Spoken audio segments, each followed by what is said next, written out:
I'm Dr. Kisla Kant, final year DNB Surgical Gastro Resident at Asian Institute of Gastroenterology, Hyderabad. So I'll be presenting a case, sir.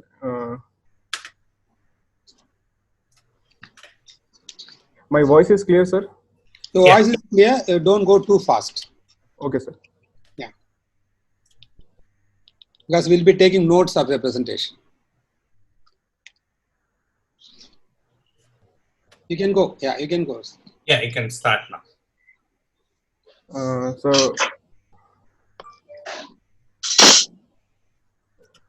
My patient, the informant is patient and her father. She's a 31-year-old female, resident of Raipur, Chhattisgarh, homemaker by occupation.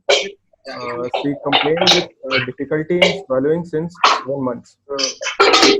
Patient was asymptomatic 7 months back when she allegedly took 40 to 50 ml of Harpic intake, which was 7 months back.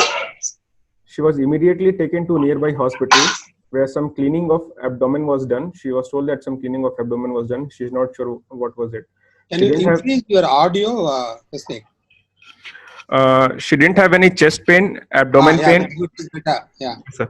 She didn't have any chest pain, abdomen pain, vomiting, respiratory difficulty, and drooling of saliva after intake of Harpic. She could not speak for next 2 months. On the same day, patient was referred to another hospital in Raipur, where she was admitted for 10 days, including initial few days in ICU. We can't hear you. It's frozen. Am I audible, sir? Better. Hello, am I audible, sir? You're audible. Please come again. Go slow.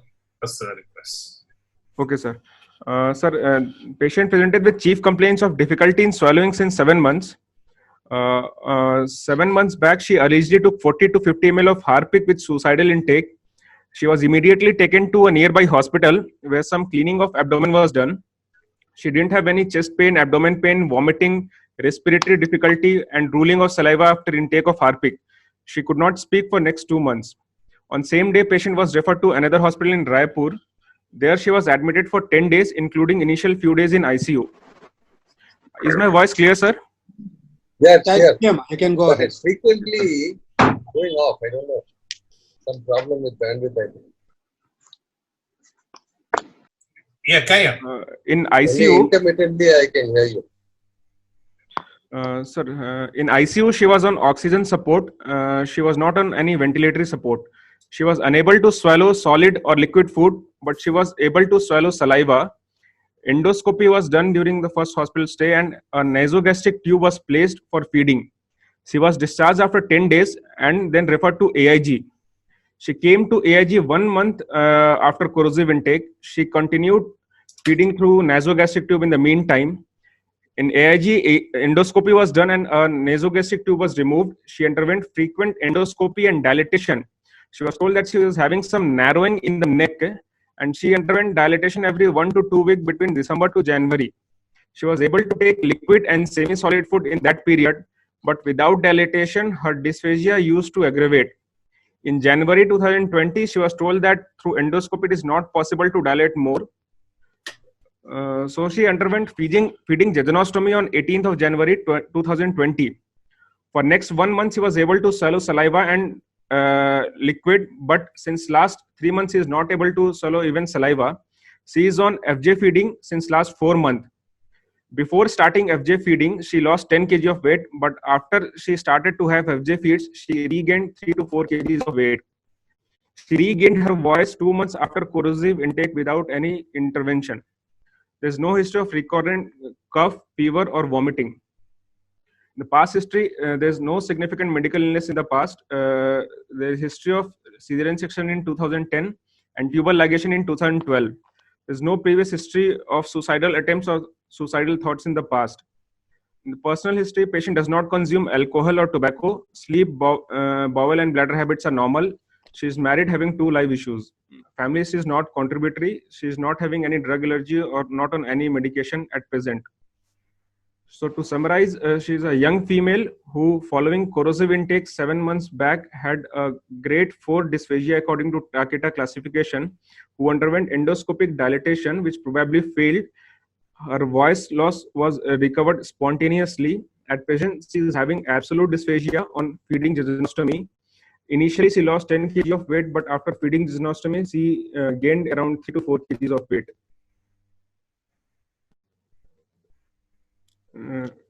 Shall I proceed, sir? So, Radhav, are we stopping him at the end of the clinical history, or we are allowing him to present fully and then having a discussion? No, this is just like an MCH or DNB exam, sir. Whatever is right is what you feel.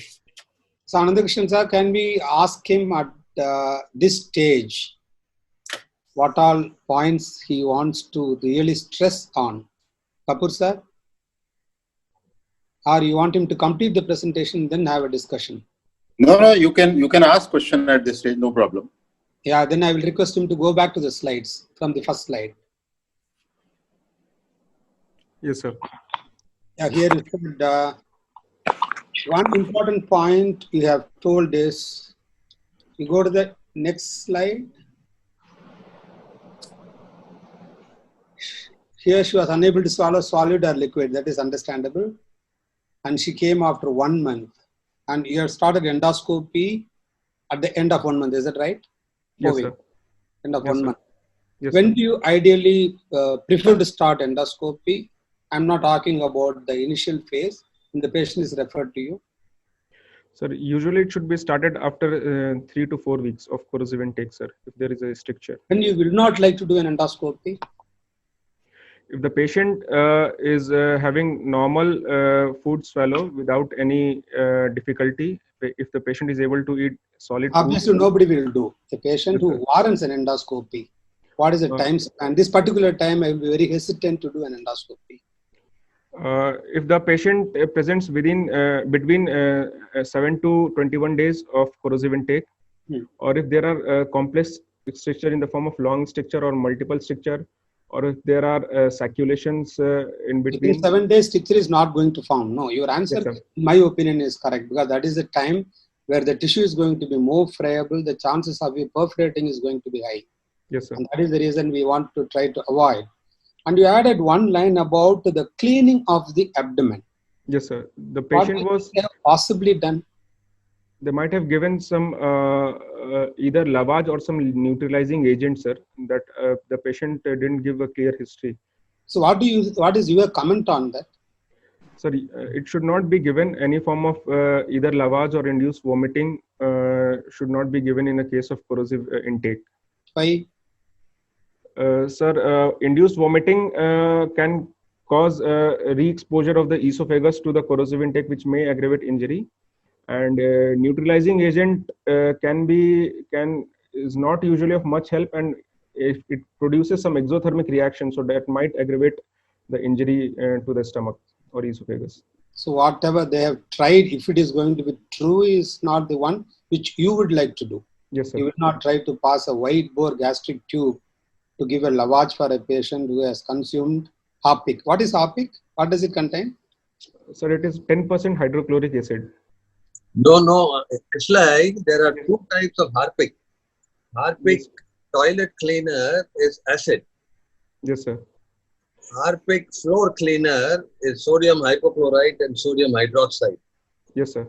I didn't realize this till I had different people, patients having different types of injuries with Harpic. Exactly, sir.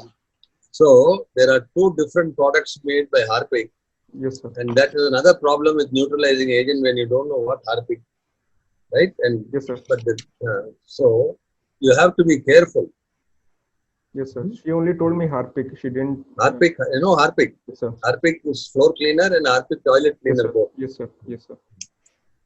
So it has both components. You should know what exactly it is. Whatever it is, you will not be using a neutralizing agent. Is that right? Yes, sir. Yes, sir.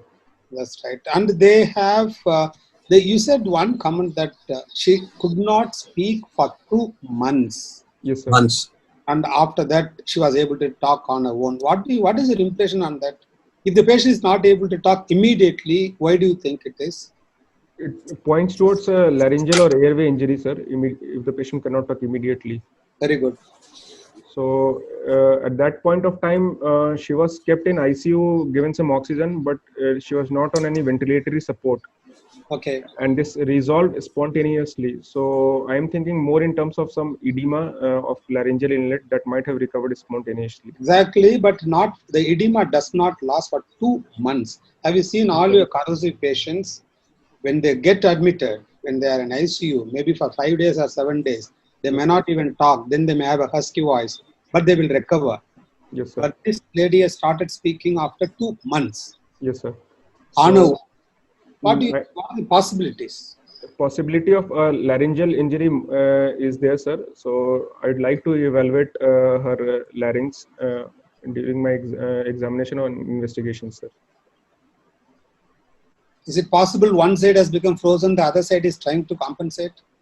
Is it a possibility at the end of 2 months?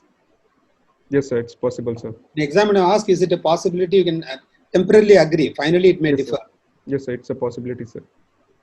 No, it usually happens, right? Yes, sir. And they have placed NG tube for Yes, sir. feeding. They did Yes. endoscopy. Yes, sir.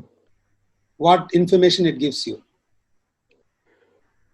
Sir, it points toward the severe grade of injury and probably a higher injury, so that they have placed an NG tube. They might have expected some stricture in the future. So that's why they placed NG tube. They would have possibly thought that can also be used as nutrition. Yes, sir. Maybe the duodenum was okay. Anyway, I didn't ask you the endoscopy finding. You said endoscopy was done. I didn't ask you the endoscopy finding. Yes, sir. Like to tell us now, or you would like to tell us later? Sir, it's available, sir. If you want, I can project on the screen, sir. No need to project. Anyway, we are going on that anyway. And you started endoscopy, and you did endoscopy every 1 to 2 weeks. Yes, sir. You have a fixed protocol of doing endoscopic dilatation or on demand? No, sir. We do protocol based, sir. Every 1 to 2 weeks, we call the patient for dilatation. So initially you do every week rather. It's like that. Yes, sir. Based on the type of stricture and the if it is very tight, then we call them every 1 week initially, or otherwise 2 week. Between 1 to 2 weeks, it varies, sir. But we do it based on a protocol basis, not on demand. Okay, then now I have to ask sir, Kapoor sir and Anandhakrishnan sir also. They do endoscopy every week? Because I don't do every week. That's why I'm just asking this question. Anandhakrishnan sir, so do you do the endoscopy every week, sir, initially? Sir, can unmute his mic.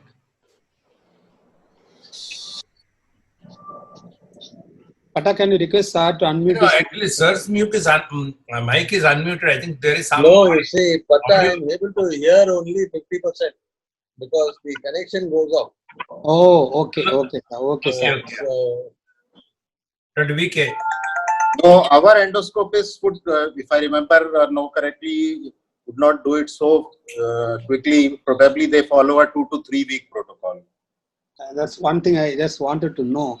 Doing it every week, maybe we are doing it at a very short interval, or the stricture as such has started forming and it is dense, warranting dilatation every week. Yes, sir. Usually we do it 2 weeks, but if it's very tight stricture based on patient to patient, sometimes they do it every week also, sir. Okay, and you did, the patient came to you in October. Yes, sir. Patient came in November end, sir. 17th October, not it came. Patient came after 1 month after corrosive intake. So the corrosive intake was on 15th October. And you did feeding the gymnast. Whatever question I am asking is not to find fault with you, okay? I just want to convey whatever knowledge I have to you. Yes, sir. And the patient is consumed in October, has come to you in November, Yes, and sir. you have done feeding jejunostomy when? In January 18th, sir. January, exactly after 3 months. Yes, sir. And by that time, she has lost 10 kgs weight. Do you Yes, think it would have been better if you have considered doing a feeding jejunostomy earlier than this? Because the patient has warranted dilatation every week, and she is losing weight, which means she has lost 10 kgs weight. Yes, Do you sir. think it would have helped the patient? Yes, sir. If the patient in between dilatation was only to take semi-solid and solid food, she was never able to take fully solid food.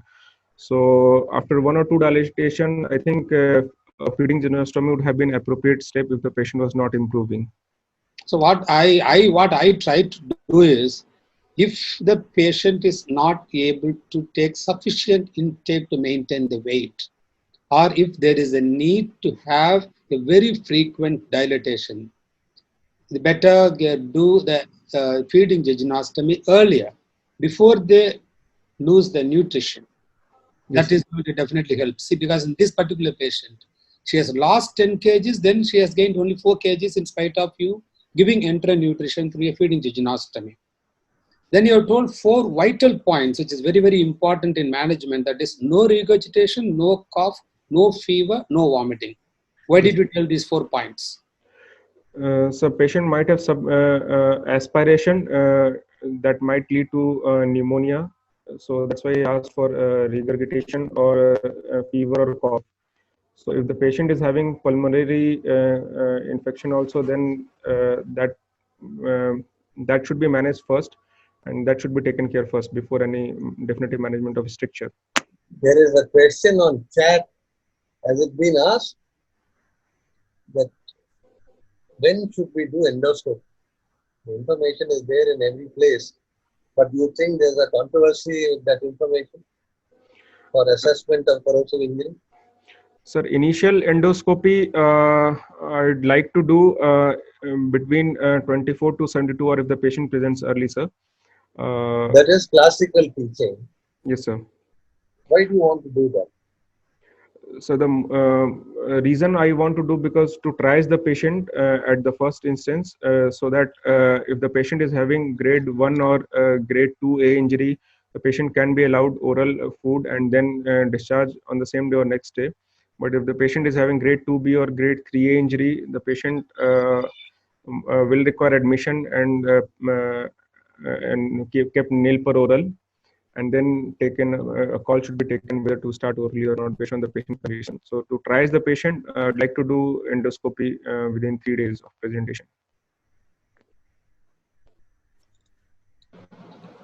See, the other advantage of an early endoscopy is the timing of feeding jejunostomy, the point what Dr. Chandramohan was saying.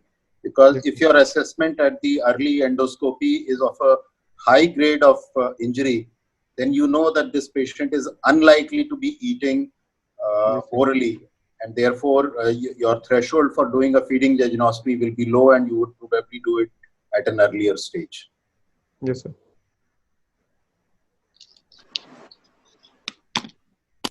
Can he move forward, sir? Yeah, I didn't hear his answer. Anyway, all of you have heard it all right. Let's move forward. Yeah, please go. Yeah. So, sir, on examination, patient is conscious, cooperative, and well-oriented with time, place, and person. Patient is carrying a container and requires spitting frequently into it. The patient is thin-built and moderately nourished with Karnofsky's performance status of 80 to 90. Breath holding time is 30 seconds. BMI is 15 kg per meter square. There's no pallor, icterus, cyanosis, clubbing, lymphadenopathy, or pedal edema. Pulse is 86 beats per minute. Blood pressure is 100 by 60 millimeter of mercury, and respiratory rate is 14 per minute. Patient is afebrile. Oral cavity, the oral and buccal mucosa appears healthy, and the visible part of pharynx also appears healthy. There is no scarring. Mouth opening is adequate, approximately 3 fingers. On examination, on abdominal examination, abdomen is scaphoid, umbilicus is central and inverted. Feeding jejunostomy tube, a Foley's tube is seen lateral to umbilicus on left side. 2 healthy scars of previous surgery, that is vertical midline and in the umbilical region, and pharyngeal scar is seen. All quadrants are moving correspondingly with respiration. No visible vein, peristalsis or pulsation. Hernial orifices, no visible cough impulse present. There is no tenderness, no organomegaly or no other lump palpable. Hernia sites appear normal. Liver span is 11 cm in mid-clavicular line. Flanks are tympanic. On auscultation, normal bowel sounds are heard. Patient does not allow perictal examination. Respiratory system examination shows bilateral air entry equal, no evidence of any pleural effusion or no crepitations. On cardiovascular system examination, S1 S2 heard normally, no murmur, and CNS examination is within normal limit. So to summarize, she is a young female who, following corrosive intake 7 months back, had grade 4 dysphagia according to Takeda classification, who underwent endoscopic dilatation which mostly failed. The voice loss was spontaneously recovered. At present, she is on FJ feeding, having absolute dysphagia. She's lost 10 kg weight, but after feeding xenostomy, she regained 3 to 4 kgs. She is thin built, having low BMI and good performance status, having normal oral cavity, respiratory, and other systemic examination findings. So that's very good. Chandramohan sir, Dr. Jayanti is also there in the audience. If anything, Madam would like. Ma'am, good evening, ma'am. I'll be listening, okay? All top surgeons are around. I'll be listening. No, you, so the surgeon's role is yet to come. You can still be there with us.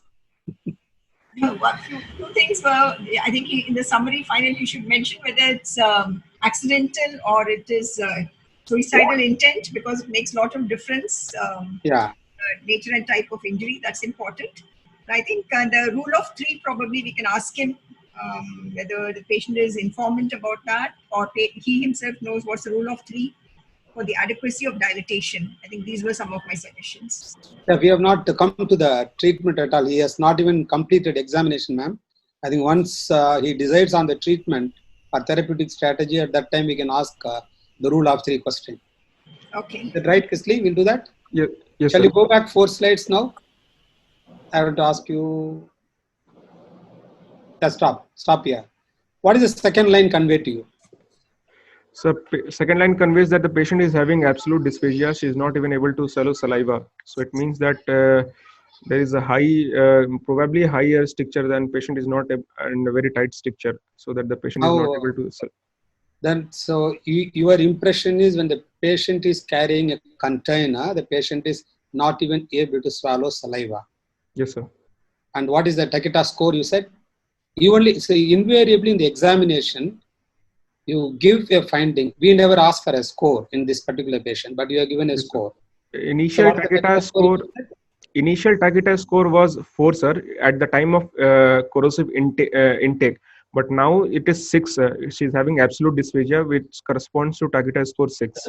So patient walking with a container invariably means it is at least 5. Yes, sir. Or if not 6. Yes, sir. Okay, then the good point is the last line in you. The last line, you read it. There Yes, are 3 good points in the last line. Yes, a healthy oral cavity and visible part of the pharynx and adequate mouth opening. Adequate mouth opening. These 3 points are very, very good for a team who is going to manage this. Okay, move forward. I was just wondering, the standard description of cyanosis, clubbing and all in a patient like this, I think it's just like a poetry, standard, no icterus, no cyanosis, no clubbing. Is it of any relevance to your patient? Did you really spend time looking at cyanosis and clubbing in this patient?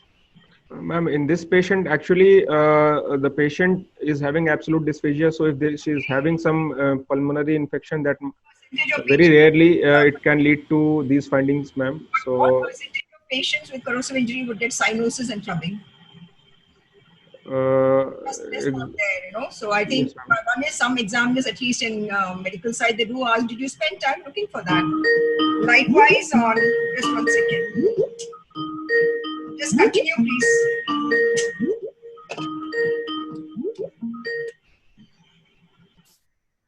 Kisley, go on. Chandramohan sir, that Anant Krishnan's audio isn't good at all, and he says there's some problem with his connection. Is dropped out.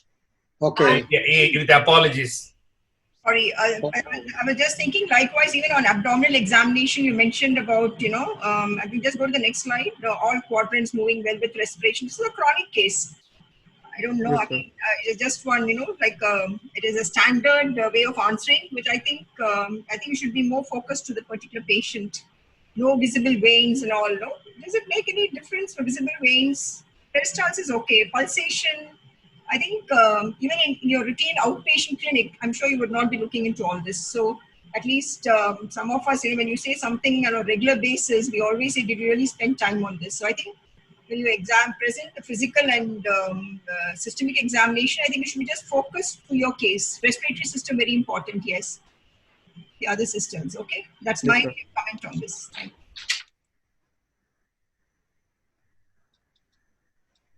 Can you move forward? Kisley, can you continue? yes, sir. Yeah. So now we have an idea of a patient who has consumed Harpic 7 months back. And according to you, endoscopy is not going to be successful. And she has lost 10 kgs, then gained 4 kgs weight now. Obviously not having symptoms of aspiration or fistula. Now Yes, it is 7 months since consumption. Can you Yes, sir. comment on the voice loss, please? Yeah, Ma'am. he discussed, ma'am. Yeah. What is the comment on your voice loss and then regaining the voice? What does it indicate? Ma'am, either should be having edema or it can be a injury to the trachea or one side of the vocal cord, which the other side might have compensated.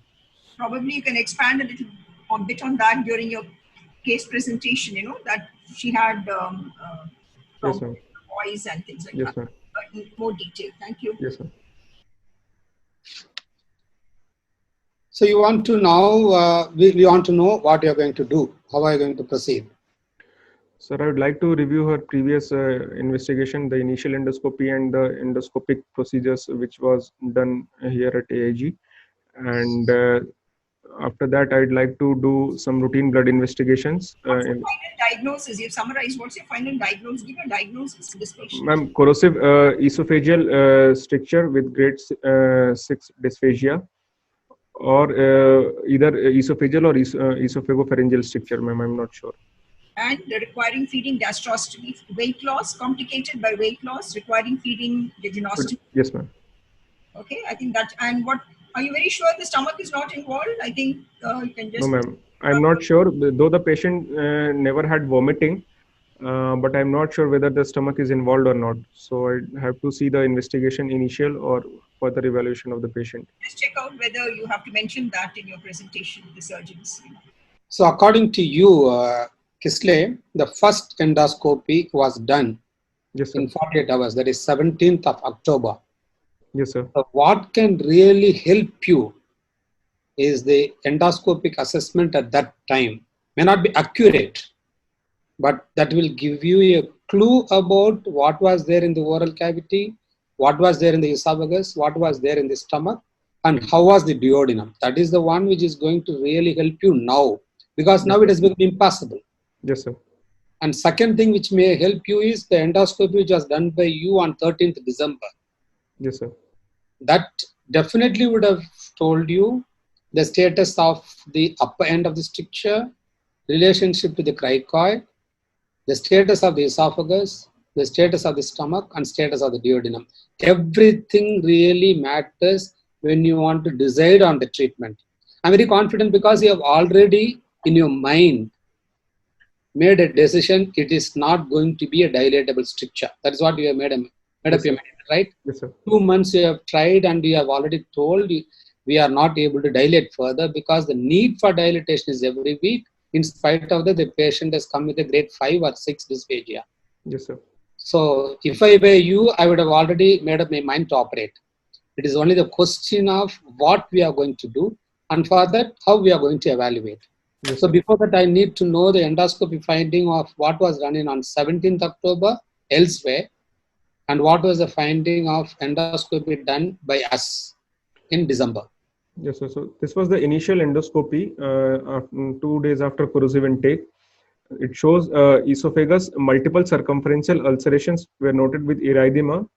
OG junction was at 37 centimeters and diaphragmatic pinch at 38 centimeter. Stomach mucosa was charred fully till pylorus. And D1, D2, multiple clean base ulcer were seen. Rapid urease test sample were taken. So the impression is corrosive injury with grade 2B esophageal injury and grade 3B stomach injury and duodenal ulcer. And a 16-French nasogastric tube was placed over a guide wire. There are So two this- things I just want, right? Jayanti ma'am has been telling from the beginning. You stress on what is very important and what is very relevant to the case you are presenting. That's what she has been telling, no, about talking about Yes, sir. dilated veins also. Yes, In sir. this particular patient, you are talking about the rapid urease test, and in the impression they have written duodenal ulcers. Yes, sir. Even if the patient has had the ulcers in the duodenum, Do you think they are peptic duodenal ulcers? They are going to be the ulcers due to the Harpic they have ingested, right? Yes, sir.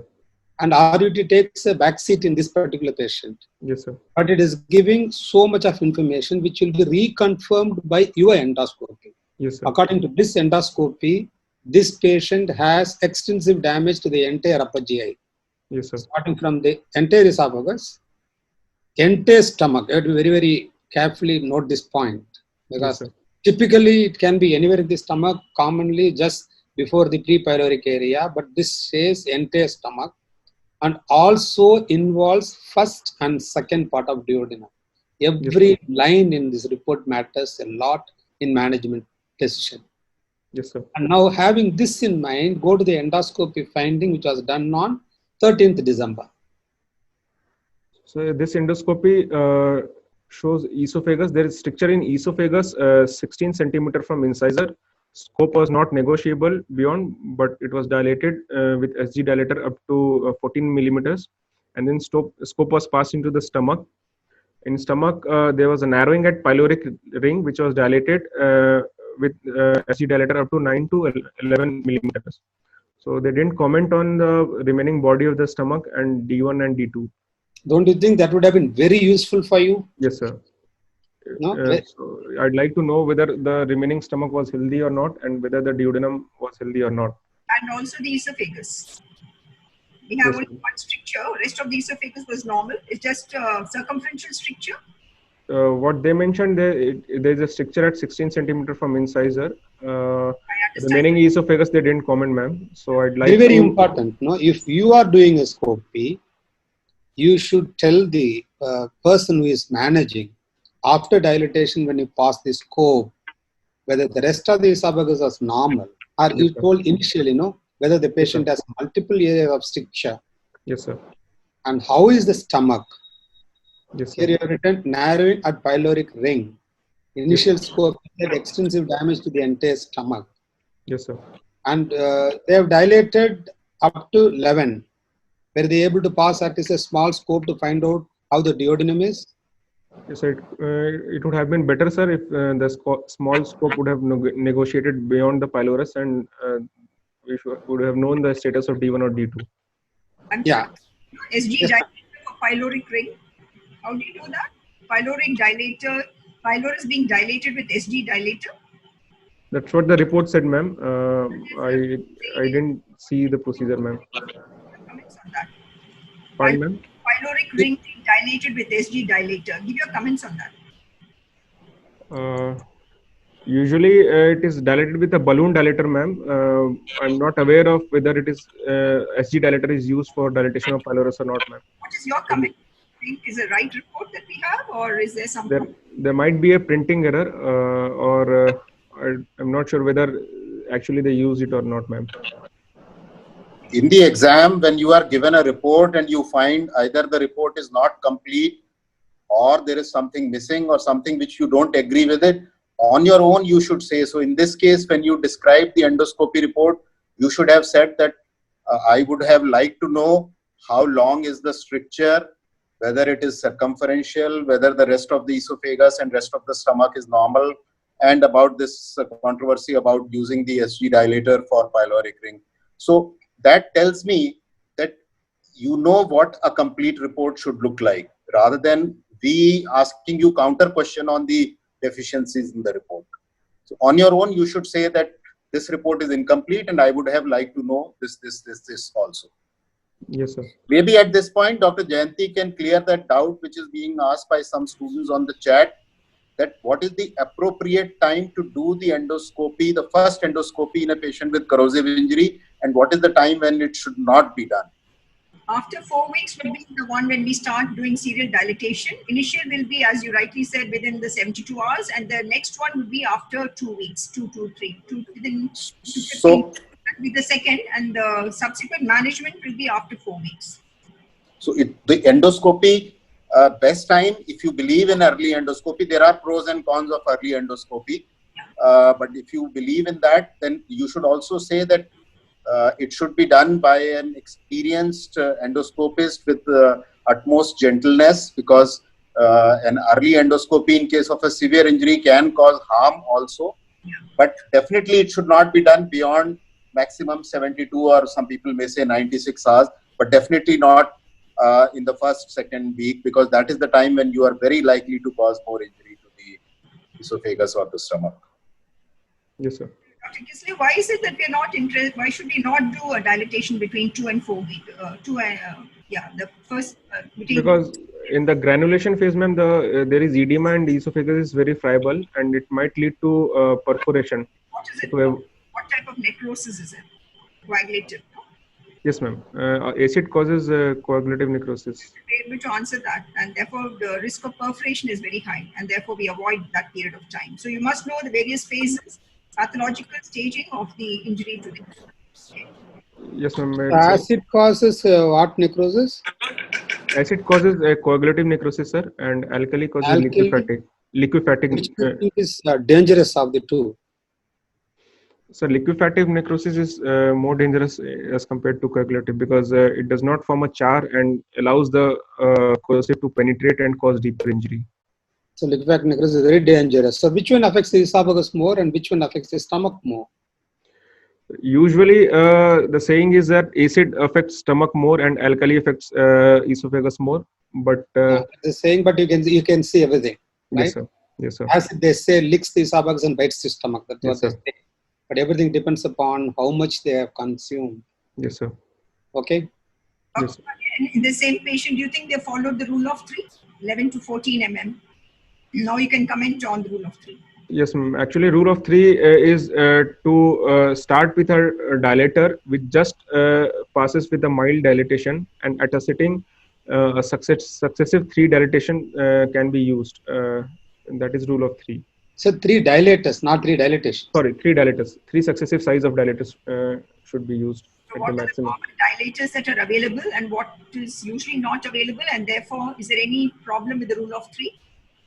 If in the complete set of SG dilator, it comes, I think, between 5 to 20, 5, 6, 7, 8, 9, 10, 11, 12, 12.8, 14, 15, every number. But the usual set which is available is 5, 7, 9, 11, 12.8, 14, 15, 17, and I think 19.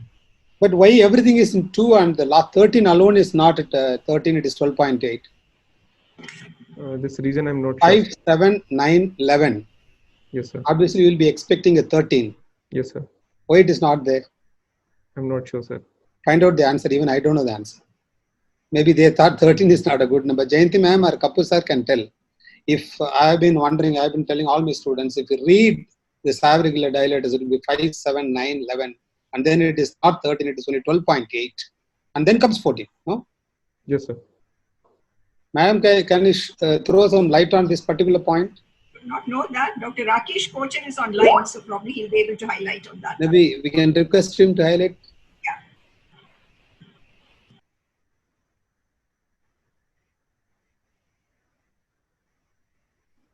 He has to unmute his mic and then tell.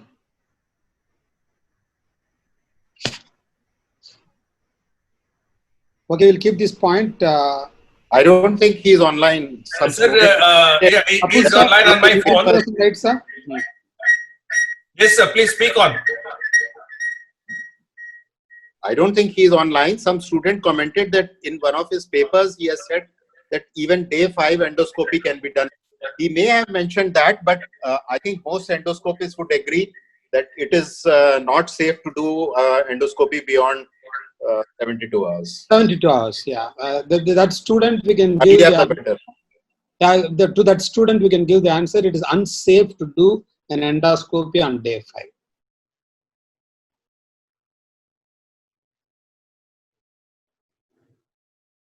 5. Can we move, Dr. Yes, Radhakrishnan? Yes, sir, please. Please. Yeah, you go ahead now. Yes, after this endoscopy, I'd like to know the exact status of pharynx, the remaining esophagus, remaining stomach, and duodenum. So what do you think is the best investigation now? Sir, to do a laryngoscopy first to evaluate for the pharynx. Okay. And as barium would have been better, but this patient is not able to swallow, so I won't do barium in this patient now, sir, at this point of time. But I would like to review the previous report, sir. There was a barium done in December, so I would like to review that barium examination. We can see that barium. Do you have the picture? If we can see the barium. So this barium swallow is showing stricture of the upper esophagus around length around 3 inches, sir, as compared to the vertebral body. The lower esophagus in this middle and the last looks dilated. So,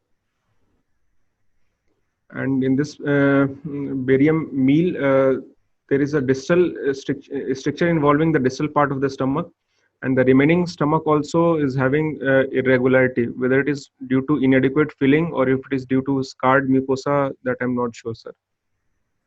It is not From the inadequate picture, filling. do you think it is inadequate filling? It is not. It is just overfilled. So Yes, much sir. of contrast Yes, has sir. gone into the small Yes, sir. bowel. Yes, sir. So probably there's a mucosa of the remaining proximal stomach also is not healthy, but there's a lumen, sir.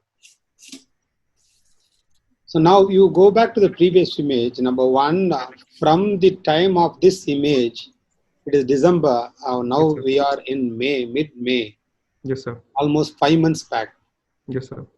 But this image itself gives us so much of information to decide on the possible treatment which we are going to take. If you see the first picture, Yes, I sir. don't know whether I cannot show the first picture, the uppermost end close to the ectopharynx. So you move the arrow to the first picture, upper end, yeah, above that. That place may be normal. Yes, sir. And keep tracking it. See the first and second picture, keep tracking it down. That entire, as you come down, that esophagus is definitely not normal. Even that one place where your arrow is may look normal, it is definitely not. Come Yes, sir. down, that is also not normal esophagus. Don't be carried away by the other image which you are going, which may be at the oblique view. Yes, Don't sir. be carried away by this image that esophagus looks reasonably normal. Number one, this is not the appropriate time to comment on the picture which was done in December. And you go to the stomach picture, I will tell you a few things. In the stomach picture, as Professor Kapoor mentioned, it is not a normal stomach at all. It is overfilled, but it is not distended to the extent you would expect it to be, because there is contrast which has come up to the right iliac fossa. Yes, sir. But that contrast has come only through a small streak. You see, if I put the arrow onto the distal stomach and see, that is all the contrast which is going. Yes, sir. That means, in my judgment, the stomach as such may not be normal, number one. Yes, But sir. the damage is more in the distal stomach and possibly involving the duodenum also. Yes, sir. You Yeah. keep monitoring all the words which I tell, because that is going to dictate your treatment plan.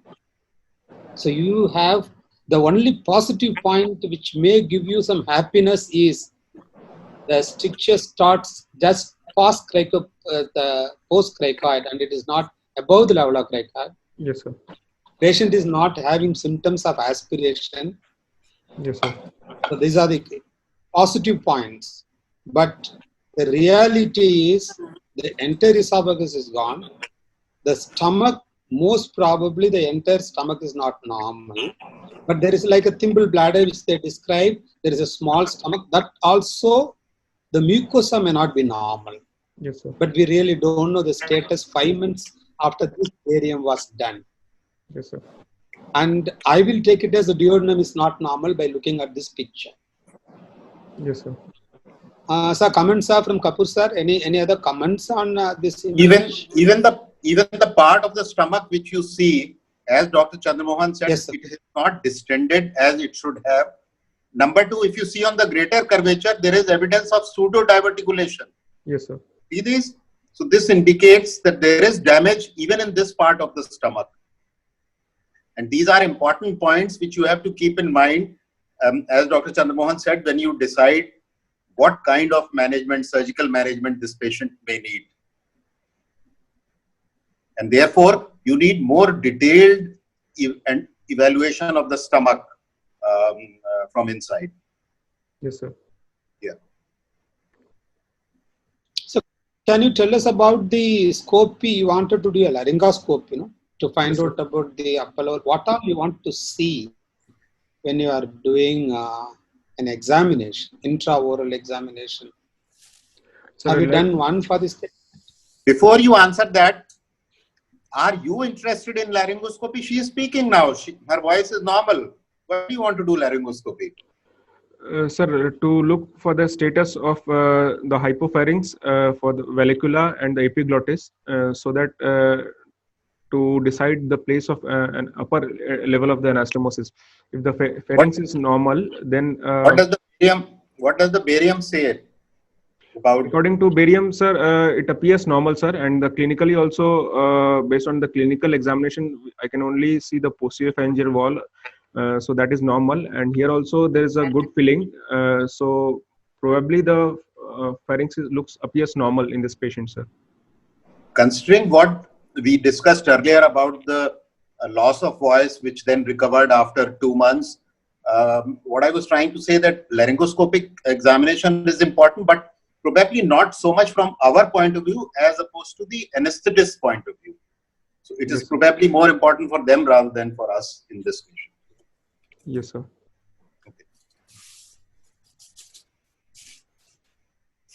This barium swallow that you're saying, actually, there's actually a streamlining effect, So you cannot comment on the degree of injury in the esophagus. That's my observation, because the second picture shows that there is some distensibility. So normally what we used to do earlier, we used to do what's called as air esophagogram, that will give us a distension of the esophagus, air distension, and give us an actual impression of the damage to the esophagus. It's called as air esophagogram. Always remember the streamlining effect of the barium in a barium swallow, misleading information that the stricture, there's a long segment stricture. Because in subsequent endoscopy, it was only a ring stricture, you said at 26 centimeter. So this is, I think, done ahead of that endoscopy, So I think the first endoscopy. So always remember the streamlining effect. You may always get an erroneous information of a long segment stricture. Stomach, absolutely, that gives us a perfect information that there's a gross involvement of the stomach more than the esophagus. That's my comment. Yes, sir. And based on the initial endoscopy also showed extensive damage of the whole stomach. So probably the stomach in this patient is not healthy. So what next? Sir, after pharyngeal examination, I plan surgical Do you management. have any idea about the vocal cord status of this patient? It has been done? No, sir, it was not done till now, sir. Okay. So I'd like to look at the other routine investigations also, sir. Her albumin, hemoglobin, all these parameters. I'd like to do CBP, RFT, and LFT. And if they are normal, then I'd like to counsel this patient for coloplasty as a definitive treatment. So in your slide, I saw you have done a digital rectal examination, no? In clinical Yes, exam. Yes, sir. What do you generally expect in these patients when you do a rectal examination? Sir, usually I look at the anal tone mostly. Otherwise, I do not expect much. I'd like to rule out any polyposis or any IBD if it is there, so that because my future graft mostly will be colon. So whether that part is healthy or not, I'd like to. You expect the motion to be soft or you expect the motion to be hard? This patient is soft motion, sir, because the patient is using feeding zynostomy. So everything depends upon the volume they are giving. If they are not giving sufficient volume, it can become a hard stool. If they give adequate feeding zynostomy, the patient can have even stools 3 to 5 times a day, and which is acceptable for a patient who has got a feeding zynostomy. You're mentioning about 2 scars in the abdomen. One is a midline scar, the other one is a phalansteal scar. Yes. Phalansteal, I can understand. What is that midline scar? Probably because of during feeding zynostomy, they might have done a mini laparotomy and then done a feeding zynostomy. So if you have done a mini laparotomy, what you would have tried to see if you are doing a mini laparotomy to do a feeding vaginestomy? So I'd like to look at the status of stomach, whether it is healthy or not. Yeah, that is the opportunity which is given to you to find out. It may not be really sincerely true at that time. It can change Yes, sir. because you are going to look at the serosal aspect. But still, you will be able to find out whether the patient has a damage which goes beyond the stomach and duodenum. Number one. Number two, if you are using a midline incision, you can also add what we are trying to do now is, what is that? Augmenting the blood supply, which will help you. Yes, sir. That can be added, sir. Usually at our center we do it, sir. Ligation of ileocolic vessels. So The entire idea is to convey whatever is good to everybody. You should not stop with your center. That's why I'm asking this question. yes, sir. Yeah, you like it? Ileocolic vessels, sir, at the time of feeding gynostomy. So To that augment is the the possible reason you have gone through a midline incision. yes, sir. Otherwise, it is better to avoid a midline itself because when you are entering next time for a definitive surgery, Yes, if sir. gynostomy can be done either by a laparoscopy or by a small transverse incision. Yes, sir. Need not even go by a midline incision, right? Yes, sir. Okay, continue evaluation before you decide. So you are mentally prepared to do a colon reconstruction for this patient. Yes, sir. What evaluations will do further? So I'd look at the routine blood investigation, sir. In this patient, hemoglobin is normal.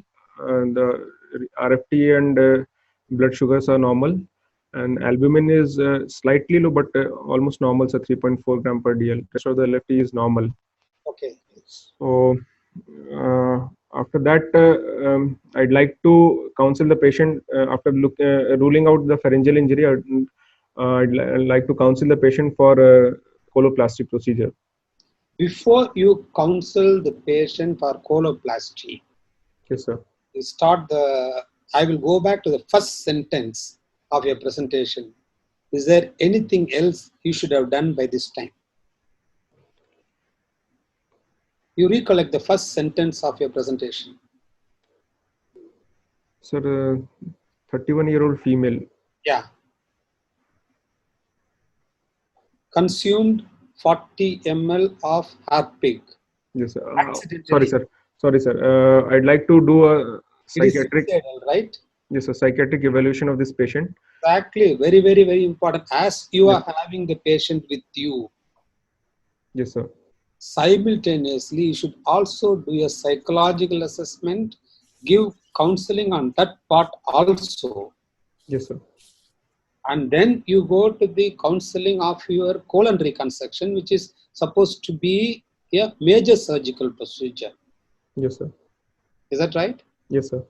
So when you have colon reconstruction in your mind, how do you want to evaluate? Sir, I'd like to do a. Do you think we should take that question, Dr. Radha, now? Please explain a little more about ileocolic artery ligation. Can we answer that now itself and go? Yes, sir. We do ileocolic artery ligation routinely before any coloplasty. We do a mini laparotomy and ligate the ileocolic vessel in continuity, and so that the vessel, the marginal arcade gets augmented.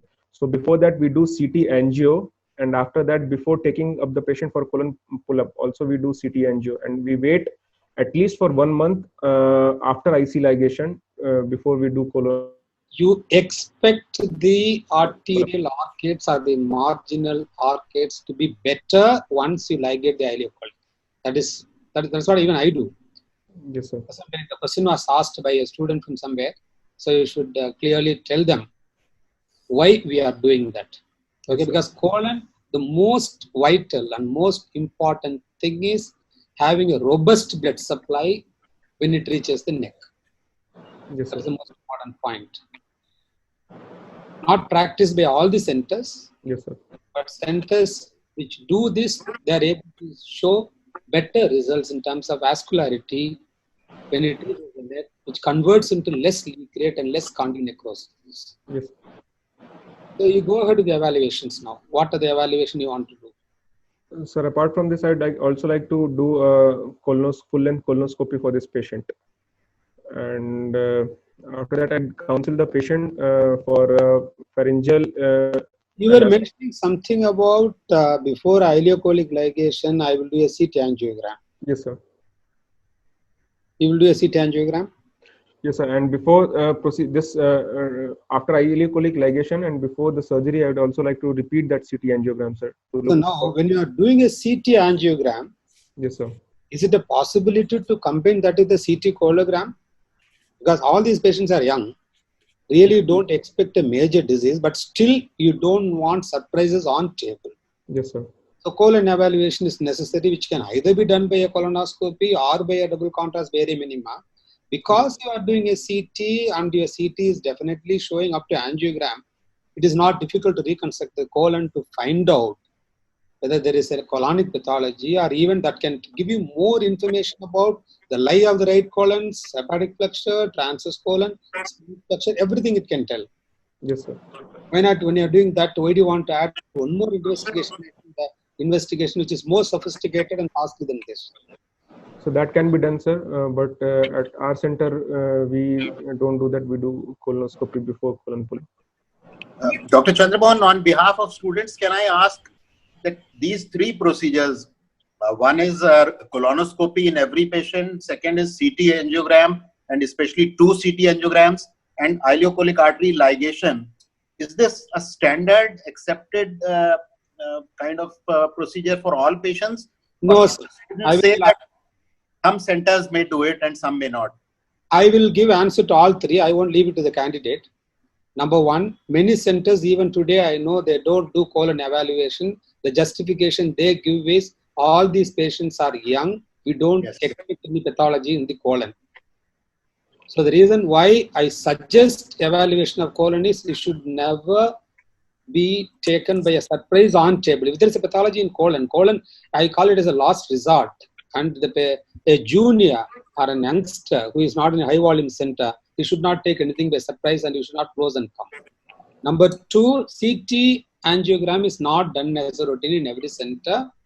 And ileocolic ligation is also not done routinely in every center, but it really helps. When you are opening up the abdomen to do a feeding jejunostomy, it is desirable to do ileocolic ligation if you are using the colon as the conduit, but not being followed routinely in all centers.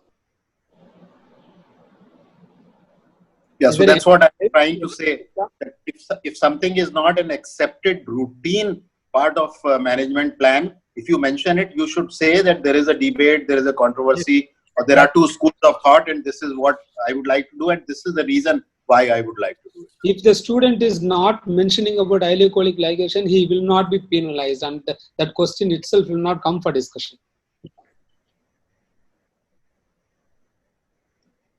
Thank you. Right, I can now. Can you proceed, sir?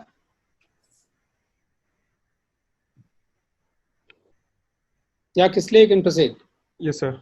So I'd like to evaluate the colon, and at our center we do ileocolic vessel ligation. So we'll repeat a CT angio also. Have before. we done the CT angio for this patient, or we have not done?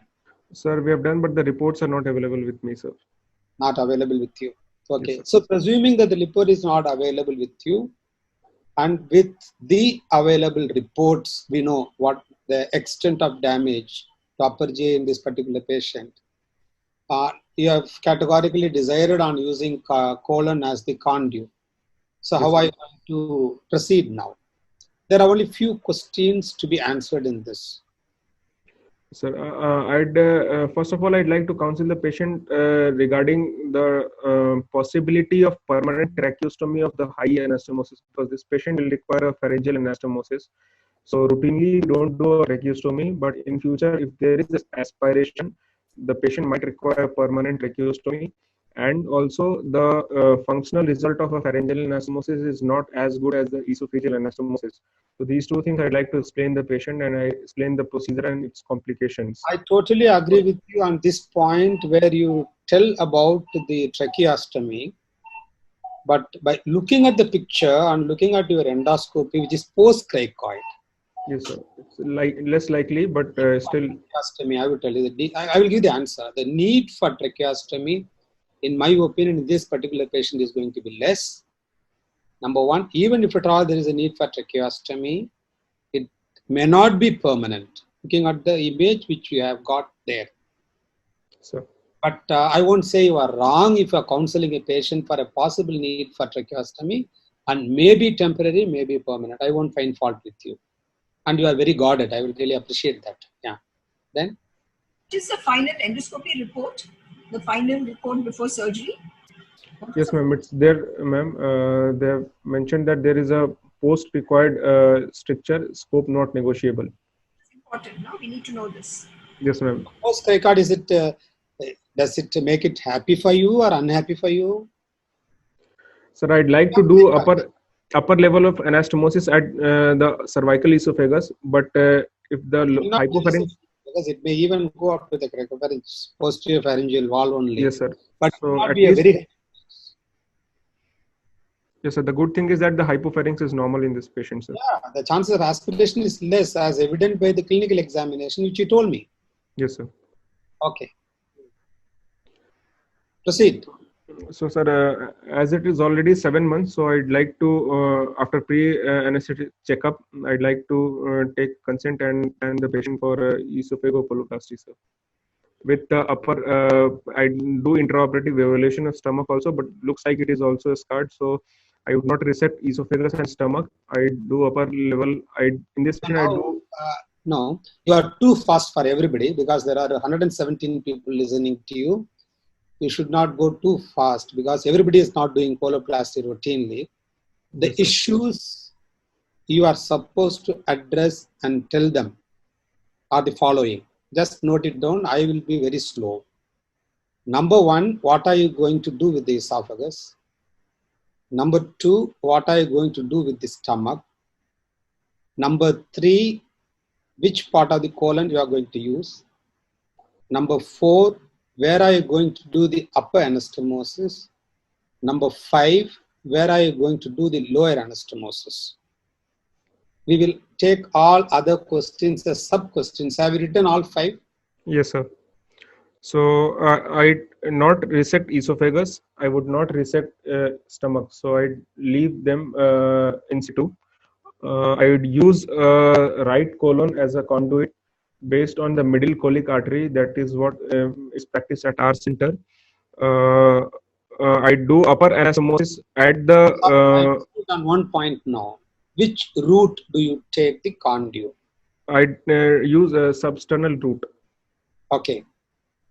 So upper level of anastomosis, I do the ileopharyngeal anastomosis at the hypopharynx, and the lower anastomosis I do colojejunal anastomosis, and then I do ileo transverse anastomosis to restore the So continuity. the lower end anastomosis is colojejunal. Yes, sir. If we take the finding of the barium, but I'd like to do intraoperative evaluation. If the significant part of the proximal stomach is healthy, then I do cologastric anastomosis at the upper end of the stomach and then gastrogynostomy. So is there any other way you can handle this? Upper anastomosis is fine. We'll go to the details of that if time permits. Retrosternal route is fine. I use right colon. That also I agree with you. I don't know what Professor Kapoor uses. And doing the anastomosis at the lower end, you were telling about doing a gastrojejunostomy and cologastrostomy. Is that right? Depending Yes, upon the stomach, intraoperative assessment. yes, sir. If the stomach is not fine, then you will do a colojejunal anastomosis. Yes, sir. So now, can you just go back to your barium showing the stomach picture? Stomach picture. Now, this is the stomach. And if it has not completely become thimble, there is a stricture at GE junction, there is a stricture at the distal stomach. What will happen to the stomach in between if you are doing a colojejunal anastomosis? Mucocele formation is a possibility, sir, but there is a contrast flow at this point of time during December 2019. Yeah. So if there is a small tract remaining, then the patient might not form. But if it is not there, then It has become totally obstructed. What do you think can happen? the patient might form a mucocele of the stomach. Is that called mucocele? Have you read any publication of a name called gastrocele? I'm not sure, You sir. go and Yes, sir. I'm not sure, sir. no, I only coined the name published in 2007. That's why I'm asking you. Uh, There's a double stricture, one in the esophagus, one in the distal stomach.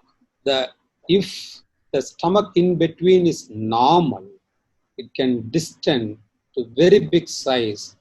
And that I have coined the term as gastrocele, which was published in 2007 in Journal of Cardiothoracic Surgery. Go back and read about it. So if that is going to be the case, how will you manage? Sir, if the stomach is healthy, the proximal stomach, then I'd use it as a lower end of the anastomosis of the conduit. If the whole stomach is charred, then I would leave it as it is. Okay. But If the whole stomach is charged, no need for you to do anything unless you are concerned about the so-called malignancy developing in the left behind stomach, which will come later.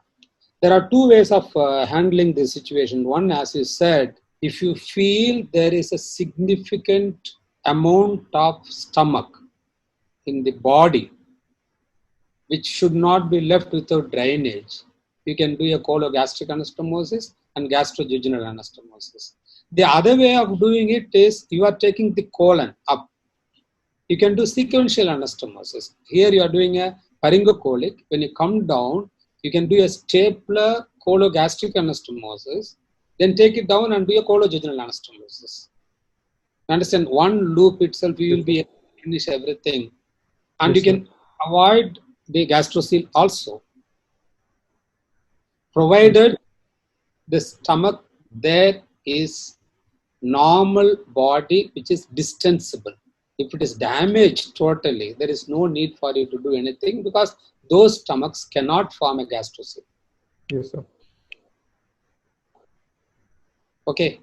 Sir, Kapoor sir, you want to ask anything more? Yeah, but looking at the barium picture of the stomach, Yes, sir. I would probably start by presuming that stomach would be available rather than not available. So you should have given the option of a cologastric and gastrojejunal anastomosis as the first option, and add that in case my operative findings are contrary to the barium findings, then I will probably do a colojejunal anastomosis, because Yes, sir.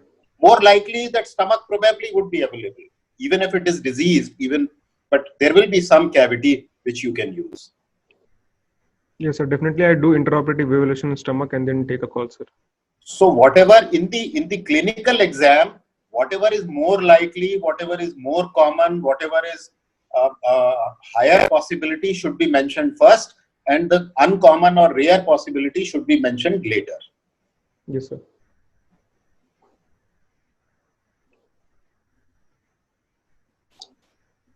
Good. Any further questions you want to ask him, sir, or you want to take questions from students?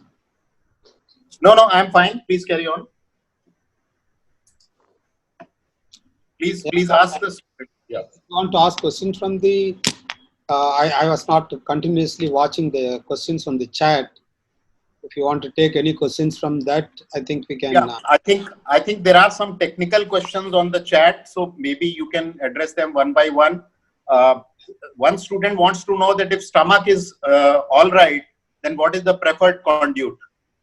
Kisla, you want to answer that, and then maybe Dr. Yes, sir. Chandramohan can comment. Yes, sir. Even if the stomach is totally normal, I would use a colon as a conduit, because this patient is young and I'd like to give a better functional result. So if the experience is available, I understand that coloplasty is a complicated procedure. It requires 3 anastomosis at least, but I'd like to use colon as a conduit, because the gastric pull-up will have functional problems of reflux. The stricture rates are high, and also whether it will reach up to the hypopharynx or not, that is also not always possible. So because of these reasons, I would like to use colon. Any other advantages of colon over stomach? Yes, sir. Colon, the luminal diameter of the colon and pharynx, it can be easily anastomosed. The peristalsis of the colon and the functional outcome of the colon is better than, and the vascularity, of course, is very good for the colon. Disadvantages? The disadvantages are the tendency for redundancy. So in the long term, the colon can become redundant. So there might be some problem in swallowing in that scenario, and it's a complicated procedure. It requires 3 anastomosis and technical expertise. So if there are 3 anastomosis, the chance of anastomotic leak is high. There is another issue which has been asked by several students, that what do we mean by post-cricoid, what do we mean by hypopharyngeal anastomosis, and what is the risk of aspiration or loss of speech and need for permanent tracheostomy? So post-cricoid stricture, it means that it starts just at the level of cricoid 15 or 16 centimeter from the teeth. So in that scenario, the anastomosis will be at hypopharynx. But if the hypopharynx is also involved, you would either use a posterior pharyngeal wall or the piriform fossa of either side. So the chances of aspiration will be higher as we go high, and the chances of permanent tracheostomy will be higher in future if we do the higher anastomosis as we go high in the pharynx. See, in the exam, some questions are an opportunity for you to show your knowledge. Now, this is a time when you should have started by saying that the cricoesophageal or the upper esophageal sphincter plays a very important role in swallowing and in preventing aspiration. And therefore, the level of stricture in relation to the cricopharyngeus is very, very important. If the stricture is below the cricopharyngeus, or if your anastomosis is below the cricopharyngeus, the intact cricopharyngeal or upper esophageal sphincter will to a great extent prevent aspiration, and therefore the need, and that is why Dr. Chandramohan said that looking at the barium in the first spot where this area looks relatively normal, he said that the chances that this patient will have problems of aspiration and need for permanent tracheostomy are not very high. So that is how you should explain, putting it in context of anatomy and physiology. This is the time to show. As I say again and again, in examination, nothing is understood. We know that you know all this, but you have to say to score marks. Yes, sir. So in any case, if there is a feasibility to do a esophago-colic anastomosis, that is the best, sir. But because that will prevent any chances of aspiration. But if we do not get a 5 centimeter length of the cervical esophagus for anastomosis, then we'll have to use pharynx for anastomosis. So there we won't be having the benefit of cricopharyngeal sphincter. So the aspiration risk will be higher in those cases. The other question is about resection of the strictured part of the stomach for the risk of malignancy. What is your say on that? Sir, if it is a isolated gastric stricture involving the distal part of the stomach and the patient is of good performance status, I would resect it and do a gastrojejunostomy. But in this scenario, whether the esophagus is also involved and the whole of the stomach almost is involved, I won't resect, sir, because the risk of malignancy, though it is there, but is not much evidence to say that it is very high, both in case of stomach and esophagus. Usually, if the corrosive agent is acidic, so I would not like to resect the stomach or esophagus in this patient, sir. But if there is isolated distal gastric stricture, small short stricture, and the patient is of good performance status, I'd resect and do either Billroth 1 or Billroth 2 anastomosis. So as far as resection of a corrosive stricture, whether in esophagus or in stomach is concerned, there are basically two issues. One is the future risk of malignancy, which yes, there is an increased risk, but how much is the increased risk, we are not sure. And more groups now believe that that risk probably was exaggerated. And second is the technical issue. Because when you try to resect a corrosive esophageal stricture, especially using a transhiatal approach, the chances or the risks that you would cause a tracheobronchial injury are more than what they are in a malignancy. And similarly here, and that is the point which Dr. Chandramohan said, that from the barium and from the endoscopy, we know it appears that duodenum also is involved. And that is a case where you would definitely not like to touch the duodenum, because then you run a very high risk of duodenal stump blowout, which could prove fatal for a patient like this. So this is a situation where you would definitely not like to go into that area and try to do a resection. Yes, sir. Some student wants to know something about air esophagogram. What is air esophagogram? Sir, air esophagogram is usually done in a case of high pharyngeal stricture. If we want to go for a conservative approach and we want to look at the status of the distal esophagus, if it is healthy or not, then we do air esophagogram. We ask the patient to swallow the air. What is the main advantage of air esophagogram over a contrast esophagogram? Yes, it is an endoscopic procedure. Air esophagogram is not the patient swallows air. It is what we did in late 1990s and early 2000. You place the endoscope at the site of the stricture, and then we under fluoroscopy screening, you inflate air, and you get the luminization of the esophagus. So you will know exactly the degree of injury, the degree of damage. And it will also tell us whether that is only a ring stricture or there's a complex type of a stricture further down. So it has never been published. It was our own observation. Okay, it's not swallowing air. It is air being insufflated at the point at the tip of the scope. You inflate air and under fluoroscopy see the dilatation of the esophagus. Okay, so observation. See, the risk of giving contrast to a patient who has a very high stricture is again aspiration.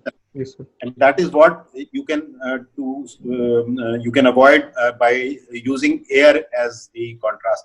Dr. Jayanti, for the sake of students, it would be good if you can summarize the usual regime of dilatation and what is the definition of failure of dilatation.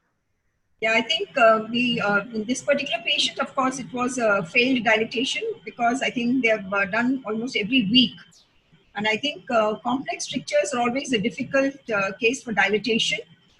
The patients with, supposing this patient had an isolated ring stricture or not a complex stricture, then dilatation would have been the preferred option and you could have just managed the stomach alone.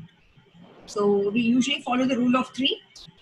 Most of the patients are able to get back and they're able to swallow, but there's always a limit when enough is enough, and that's the time we take up the patient for surgery.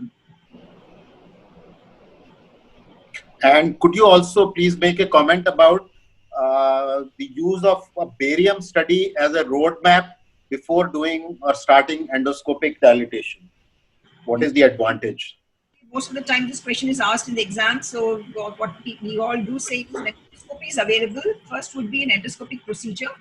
And if endoscopy is not able to go beyond, despite, so then next is dilatation. Even after dilatation, if you're not able to go past it, then barium swallow or cine esophagogram, as we call it, would be the ideal procedure to see the extent of the lesion.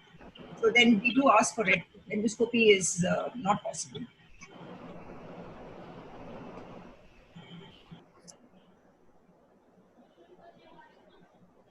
Yeah, Dr. Chandramohan, please. Yes, sir. So just to answer the questions which I was telling, stomach versus colon. Colon is a preferred substitute even in the presence of stomach. And he highlighted the point for an youngster, the preferred stomach because it's single anastomosis. And the point is, now with the availability of a stapler and tubularizing technique, taking the stomach up to the pharynx is not difficult now. But you should be concerned about the theoretical possibility of delayed antral strictures, even if you operate even 6 months after that. So to make it simple, they do a gastric pull-up. That is what we were doing. When you talk about colon, which is the preferred substitute, even if stomach is normal, you should have mentioned about the quality of life in long run. We have published our paper on quality of life in long run. where the colon reconstruction patients do far better than the gastric pull-up patients. And even the reflux, the colon can withstand the gastric reflux more than the reflux which occurs after gastric pull-up. Then about the issue of malignancy developing in the left behind esophagus and left behind stomach. As Professor Kapoor mentioned, many people may mention, but not many people have published reports. We have seen from 1991 to 2016, 13 patients, which is there in the disease of the esophagus. 13 patients of malignancy developing in the corrosive injured patients. And Professor Chatterjee, who is supposed to have done large volume study, he says he has not seen even one. And Professor Anandakrishnan has mentioned he has seen one. So as such, it is, they say 1 in 1,000-fold increase in esophagus, 1 in 200-fold increase in stomach. That is what the books say. And optimum timing, you were mentioning so many times about this, because it is 7 months, I want to do a coloplasty. What do you think is the ideal time to consider surgery? Sir, for esophageal stricture to do a coloplasty, the ideal time is beyond 6 months. For gastric stricture, it is beyond 3 months. And if the pharynx is also involved, ideally it should be delayed up after 1 year. Sir. So the delay, if the delay is more, if you can maintain the nutrition of the patient by your enteral access, at least for 6 months, you don't try to do these patients. In fact, nobody has done RCT on this to tell 6 months is the cutoff. Nobody has done RCT. But generally, people who have been doing all these colon reconstructions for caustic injuries, they found that if you do it early, the chance of that anastomosis going in for stenosis is high. You wait and operate, maybe the chances are less. I don't know, what is Professor Kapoor's comment on waiting period? Yeah, I think most people who do this would agree, although this is very arbitrary, Yes. minimum 6 months waiting. That's what they do. Is there any question which we have not answered to the students? I think some student wants Dr. Jayanti to once again explain this so-called rule of 3. So Dr. Jayanti, could you please... Yeah, the rule of 3 is basically when you start dilating, moment you get resistance, that is the last that you would stop. So as you're doing it, moment you get a point of resistance, the next 3 would be the last, that will be the rule of 3, after the resistance. So as you're dilating, so you have 5, 7, 9, and you start getting resistance, and you do a 9, 10, and 11. So that will be the rule of 3. Chandramohan sir, can I open the floor for comments? Yes, Patel, you can do that, sir. Anybody wants to ask a question verbally, please? From the audience? Sir, can I ask a question, sir? There are so many questions which remain unanswered in the chat. Should we complete that before you open it up? Yeah, Kisle, what is that you want to ask? Don't ask me whether I passed. Other than that, you ask me. Sir, if the stomach is distensible but it is looking scarred, so can we use it as a part of anastomosis? Can we do a cologastric and gastrogeneral anastomosis, or we should either leave it, or as you said, we should do a side to side cologastric anastomosis? That is playing it safe. That's what I said. You can either do a gastrojejunostomy and cologastrostomy, or you can do a sequential anastomosis. That if it is distensible, you don't want a gastrocele to develop. Okay, sir. And sir, I also want to know exact technique how to do CT air swallow. That I'm not sure, sir. Cologram. Yes. No, sir. Not cologram, sir. Air swallow esophagogram. That madam said that is by insufflating through endoscope, fluoroscopic examination. But how do we do in the CT, sir? CT air swallow esophagogram. In the CT, I have not done, so I am not able to answer that question to you. I don't know whether there is experience with the Jayanti ma'am. Not in the CT, yeah. If you want to really find out, we can try. We have tried on few patients by doing MR to find out how the wall thickness is.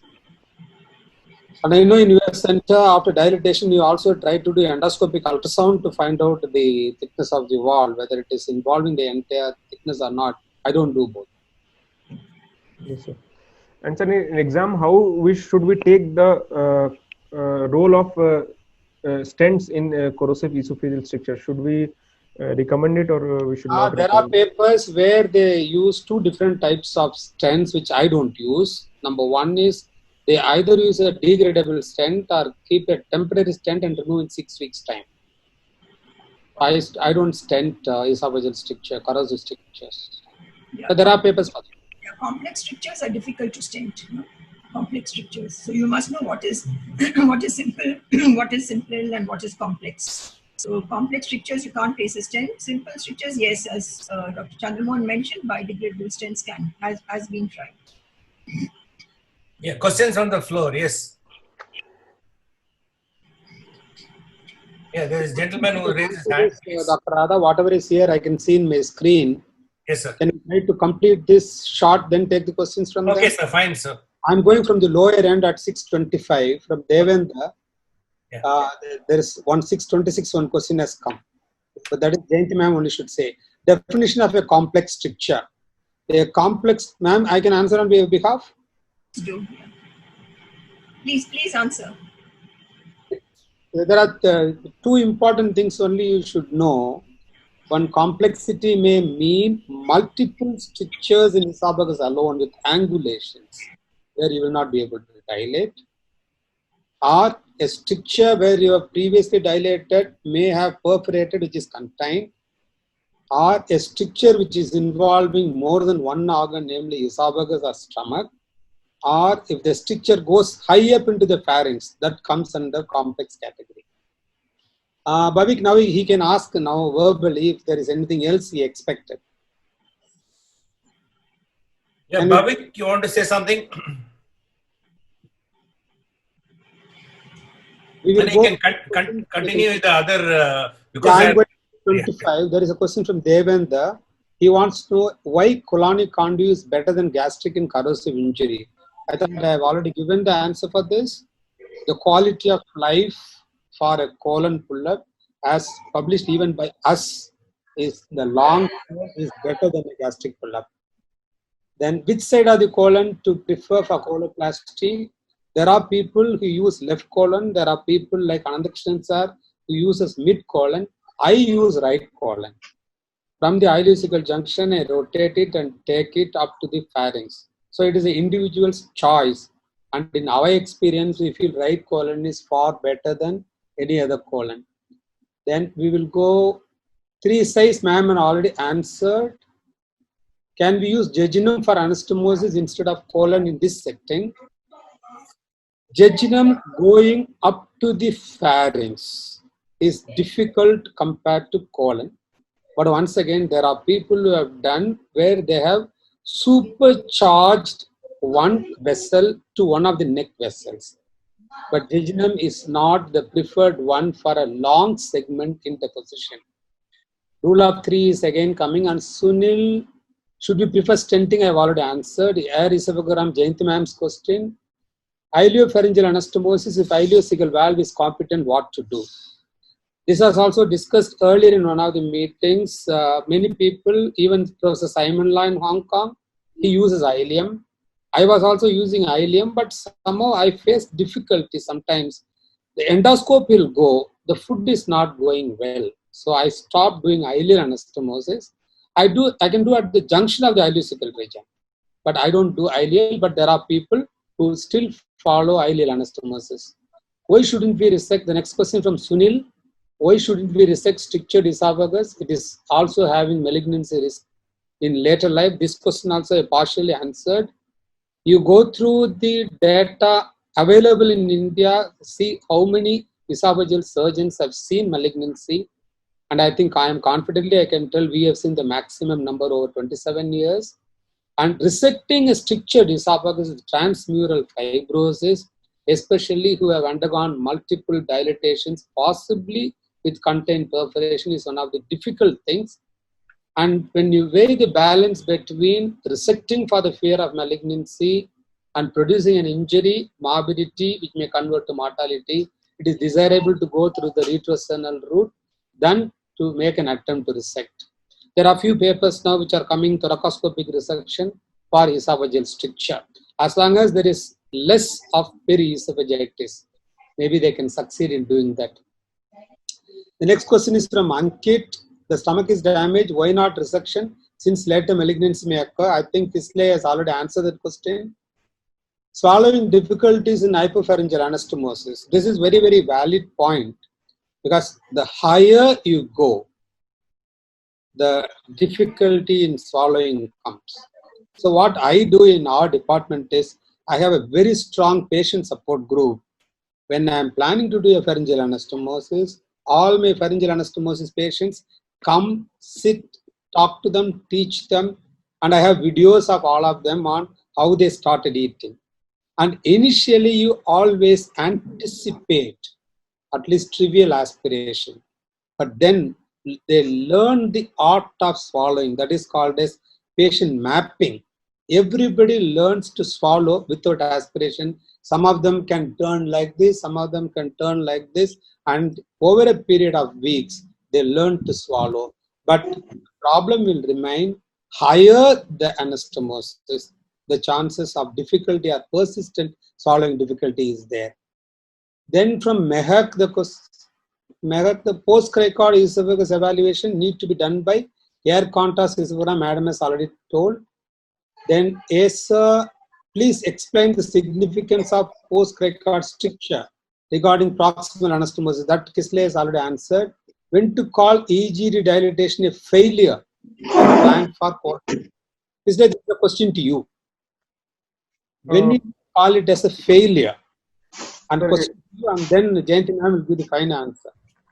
If the patient is, there's no clear-cut cutoff, but usually if the patient is requiring more than 5 dilatations, or if the patient is, we are not able to achieve 15 millimeter of maximum dilatation after 5 sittings, and if the patient is having persistent dysphagia, or if the patient is not able to maintain it, say if the patient after dilatation again comes back early with the dysphagia. So in those cases, we say that there is failure of endoscopic treatment. There are few more things also we have to consider in our country. People may be coming from a far off place, and if they need somebody to do dilation once in 2 weeks, they may not be able to come. And so I use the word 3 P's. Number 1, the patient decides I won't be able to come for multiple dilatations because I live in a village, and to reach your place and get the dilatation done and go itself is difficult. That is the patient decision. The second decision is what you said, the physician's decision, where he feels the frequency at which the dilatation has to be done is coming down. What was 4 weeks once is becoming 3 weeks, and becoming once in 2 weeks and once a week.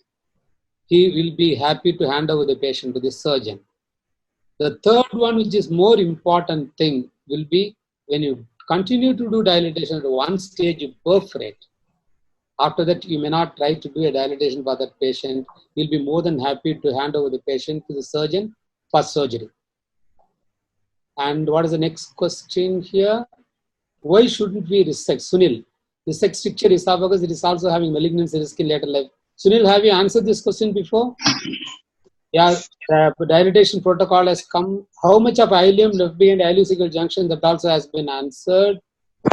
All of them is asked about antrectomy. We have published a paper, abstract publication in DDW. It has appeared in SSAT.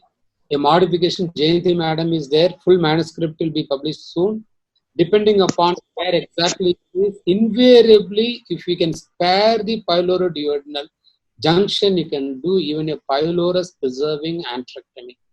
You'll be able to do a gastrostomy. That is possible. If ileocolic sphincter is competent, what to do? That has been answered. From Kanchan, hypopharyngeal anastomosis, how will that prevent aspiration? Kisley, you want to give the answer for this, or you want me to give the answer for this? Sir, hypopharyngeal anastomosis, the risk of aspiration will be higher than esophageal anastomosis, but as compared to the mid-pharynx or higher pharyngeal anastomosis, the risk of aspiration will be lower because the level of laryngeal inlet comes lower and the rest of the pharynx is available to push the bolus of the food inside the conduit. So I was there once in the same LGS group showing my technique of doing a colon reconstruction with pharyngeal anastomosis, and I used the posterior pharyngeal wall for anastomosis, where if the patient extends the neck and swallows, the chances of aspiration is less. But as you said rightly, higher the anastomosis, the chances of aspiration will exist, which invariably is temporary. And the patient gets used to that or comes out of it, and they themselves want to remove the tracheostomy. Why then Subhash asked, why cologastric anastomosis if there is a pyloric stricture? If there is a pyloric stricture, if you are doing a cologastric anastomosis, you will definitely do a gastrojejunal anastomosis, or you may do a antrectomy, cologastric anastomosis, and B1 or polya.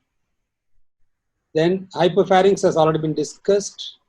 In post-cricoid stricture, how to decide cervical esophageal anastomosis or pharyngoesophageal anastomosis. You go to the healthy area. You will be opening up that area. The exterior may look normal. You open up that area, the mucosa is not normal. Please don't do anastomosis at that level. However long, however wide your anastomosis is, it will definitely go in for stenosis. Then Dinesh has asked, keep esophagus inside too. Lower anastomosis may not be possible in this case. Why lower anastomosis may not be possible? Dinesh, can you ask what exactly you wanted us to answer? Dinesh can talk now, Dr. Radha. Dinesh, are you there? Yes, I asked only at 603. And some of them are a little shy to speak on, and that's the reason. I don't really understand the question, that's why. Dinesh, no, there is some. Distal anastomosis is only to the jejunum as we discussed. Dr. Chandra, Yes. colonic lumen to the jejunal mucosa, there will be a disproportion in the size, no? So, any problems related to that? No, it is a side-to-side stapler anastomosis, no problem. Side to side, okay. Side-to-side. Shall you take the floor question, sir? You can take, yeah, no problem. I was thinking I am answering only to the floor. No, some want to ask verbally, yeah. Yeah, definitely they can ask. Yeah, yeah, anyone? There's DB. Hello, sir. Good evening. Good evening. Good evening. We can ask now. Sir, I want to about the assessment of high strictures. How we can assess whether it is post-cricoid stricture? Can we assess this on barium, or how can we do it on endoscopy? So, Kisle, I'm taking the question on your behalf. What I do always is I don't rely on this barium, I don't rely on CT scan, I don't rely on MR, nothing I rely on. I do what is called as examination under anesthesia. All my colon reconstruction patients, when it is not esophageal stricture, you do EUA before taking the patient up for definitive surgery. That will give you the answer for your question. Where it is normal looking, where you can place the anastomosis. In fact, if you go back to the YouTube and see my video on how I do coloplasty, that will be the first step. Do EUA before you even proceed for colon reconstruction. That was not discussed in Kisle's discussion. Okay, the next person want to ask a question? There's no name there. Then Dr. Santosh. Sir, I'm Santosh from Sri Ramchandra. Good evening, sir. Yes, sir, in case of failed neck anastomosis and pharyngoesophageal reconstruction, what is your protocol of management, sir? You'll go as per endoscopy management first, or you'll choose surgical approach? No, you first define what is that failed neck anastomosis to me. Maybe a restructured patient is not able to swallow. Oh, okay. Restrictures, if it is short segment, I'm answering only to the question you asked. Restrictures, it is short segment. Go by dilatation. Dilatation can be attempted. Here you can try Savrigulat. No problem. It is high. And if that is not working, do dilatation under anesthesia. If it is short segment, it should improve if you have waited sufficiently long enough before you operate. If it is not settling, then you have to find out whether it is short segment or it is upper partial necrosis. So management of upper partial necrosis itself is a totally different entity. If Dr. Radha gives time, I can just give a brief on that. Yeah, sure, sir. There are so many techniques which has been described to manage the short segment strictures. Invariably, it is above the level of the suprasternal notch. That is what happens because the ischemia or stricture happens at compression at the inlet. So many people would have discussed about skin tubes and myocutaneous flaps. Majority of the people will try to do a microvascular jejunal interposition graft. And I have described a technique which has already been published called as advancement coloplasty, where I do a sternotomy and move the available colon for a re-anastomosis. So initially, it should settle with dilatation. But that itself is a topic which should be discussed for an hour. Yeah, Mehak, what is your question? Good evening, sir. I want to ask if you encounter a very short segment stricture in the neck when you open the neck, sir, then how to handle retrograde endoscopic dilatation or sternocleidomastoid flap repair if the distal esophagus, cervical esophagus is normal, sir? This you are talking about a situation even before you consider surgery. Yes, sir. Is that right? Yes, sir. It's a short segment stricture. Yeah, we have done this before where we did not have all these modalities for proper evaluation. We used to open the neck, find out whether the esophagus is normal, try to do a retrograde, we are trying to do Roberts and then endotracheal tube, bring it to the mouth, then pass an endoscope distally and find out the rest of the esophagus and stomach and duodenum were normal. We have even attempted to keep a stent in that area. The endotracheal tube will be the stent. Then you close the duodenum. That need has come down now. The other thing, many people in Stanley also, what they do is they do a gastrotomy and from here they try to do a retrograde dilatation. So retrograde dilatation is an accepted modality. If you cannot do a proper evaluation before you decide on definitive therapy. Okay. Thank you, sir. Any more questions? We have a follow-up of the patient. What happened? Which patients, ma'am, you are asking? It's like Same patient. What surgery done? No. Yeah. it's like No, ma'am. Surgery is not done till now, ma'am. Okay. yeah, Sriram. Dr. Sriram, what is your question? Hello, sir. Yeah. Yes, yes.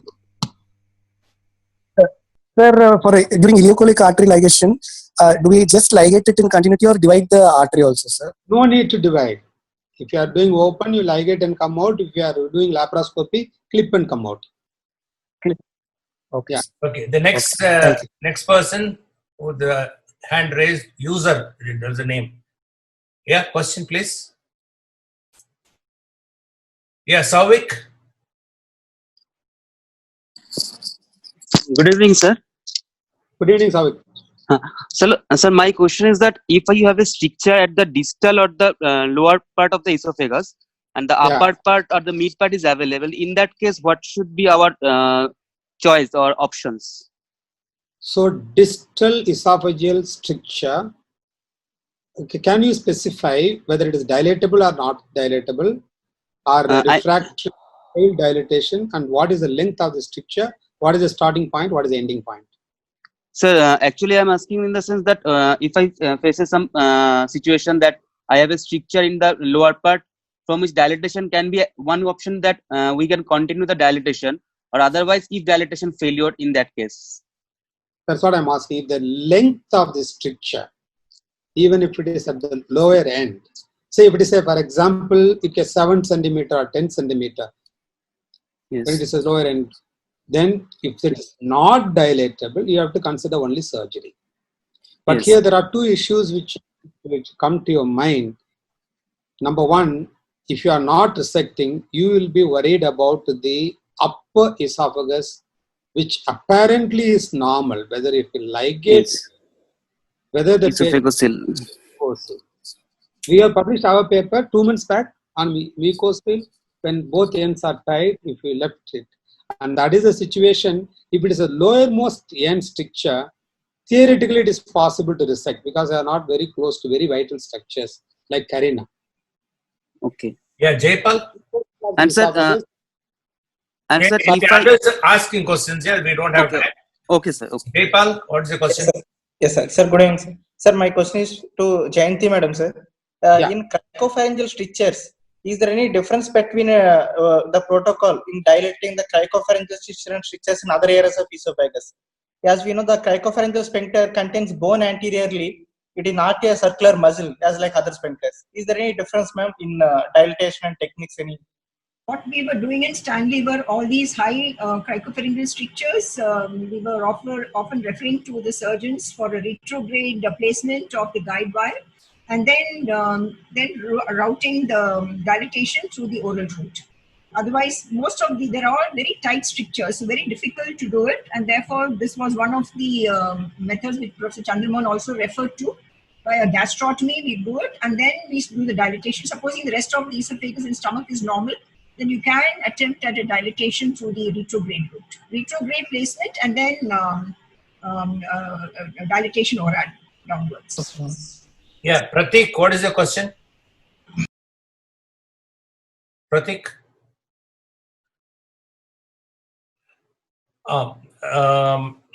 CM, sir? Yeah, Pradeep. Sir, I think we have run out of time. Now, yourself and Madam Jayanti have to comment on the candidate's performance today in the exam. The candidate is through, we have already told. Any sort of criticism, constructive criticism? Yeah, I think he should follow what Professor Vinay had mentioned. You know, the way of presentation. No, that at that point of time, the management issues. I think that's how he should start off and say this particular patient has got a post-recoil. And as Professor Chandramohan mentioned, I think he should be very affirmative and have a lot of confidence in talking about that particular issue of management. Because if you just say going higher up and coming down and all, that is little vague. So I think that is very important. And of course, I already mentioned in the initial presentation about cyanosis, clubbing, and other things. I think otherwise your presentation was good, good knowledge. You pass. Yeah.